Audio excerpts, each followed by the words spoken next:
Overall, I'm good at how everything played out.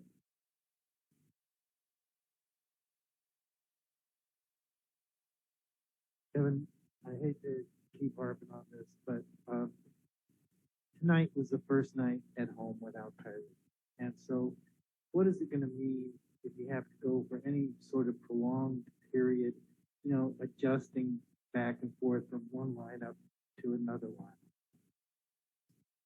To be honest, I haven't thought about it like that. That's always tough when guys are in and out the lineup, especially a starter like Kyrie.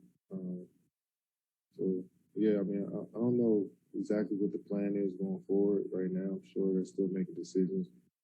I'm sure that's a better question for Steve, Sean, and Kyrie, and they'll fill me in when they make a decision. So, keep playing, keep focusing on what we're focusing on here in the locker room. And once that get figured out, we move forward. Kevin, this was your first time tonight playing with a lot of the newcomers, whether it be Patty, DeAndre, Javon, et cetera. Obviously, you played against those guys before. Do you have any early impressions of how you fit in with those guys, how they fit in with you? I think we fit around each other. We complement each other well, all of us. Patty, DB, bring on Marcus back. Even Paul, I'm playing the real game with him, but in practice, we've been working together. So I think if your IQ is high and you're unselfish out there and you care about your teammates, I think you can make things work. We're still fine-tuning and sharpening up what we want to do. And so it's good to stack days up. And so we're looking forward to keep building. What have you seen from Javon in camp? And I feel like he's gotten a reputation as a defensive player, but we saw him be able to pull up and hit a bunch of shots. Is that something that surprised you?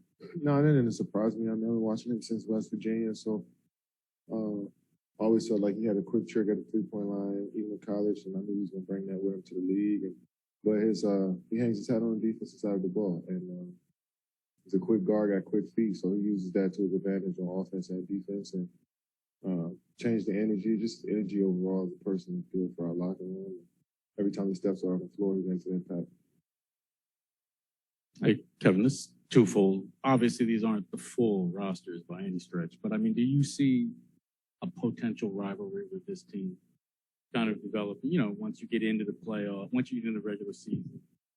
I mean, if we play them a few more times in the playoffs, then maybe, our fans and their fans might build this rivalry, but no, it's not enough continuity in the league for teams to have rivalries.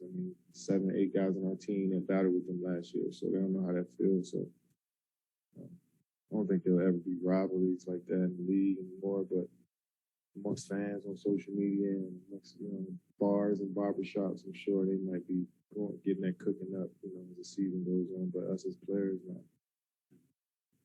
On the flip side of Frank's question, do you at least take any kind of, positive viewpoint in knowing Kyrie will at least be able to practice? Yeah, at least. How big is that? Yeah, at least he can practice.